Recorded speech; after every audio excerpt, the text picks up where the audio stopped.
এ নাও, এটা নাও। বৌমা, আমি তো প্রতিদিনই পান্তা ভাত খাই মা।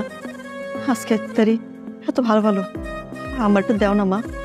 আমি আমার ঘরে যা খাই, কতদিন ধরে খাই না, আমার খুব মন চাইতেছে মা।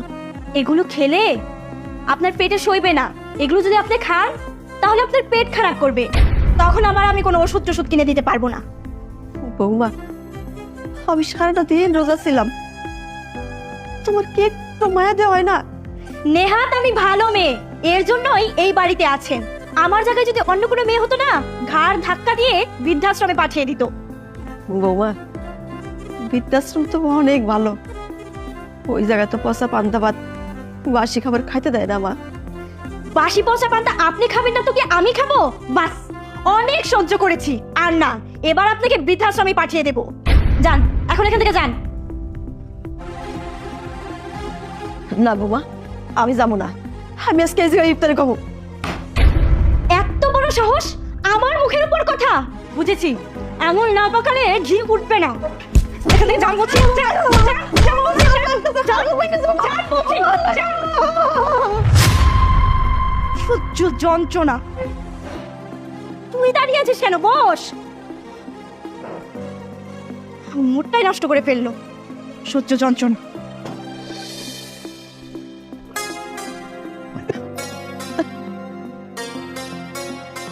হ্যালো রেখা, হ্যাঁ বলো, শুনছি।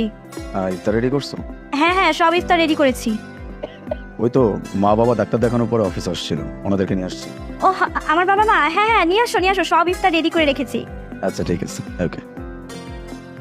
তো নানা নানু আসছে।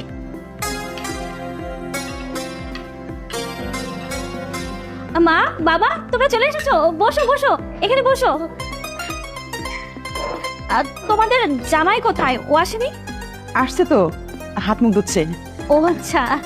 আচ্ছা, আমাকে এখানে বসালি কেন? ও মা, ইফতারের সময় হয়ে আসছে, এখানে বসবে না? আমি তো রোজা না। রোজা নেই তাতে কি হয়েছে, তুমি আমাদের সাথে ইফতার করবে।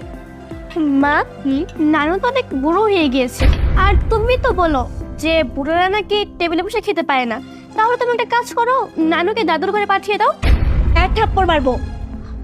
তোর নানু কি তোর দাদির মতো সারা জীবন এখানে থাকতে এসেছে নাকি? থাম্মা, আমি তো ভুলেই গিয়েছিলাম। তো শাশুড়ি কোথায়? তো শাশুড়িকে ডাক। ইয়ে মা, উনি উনি আমাদের সাথে খেতে চান না।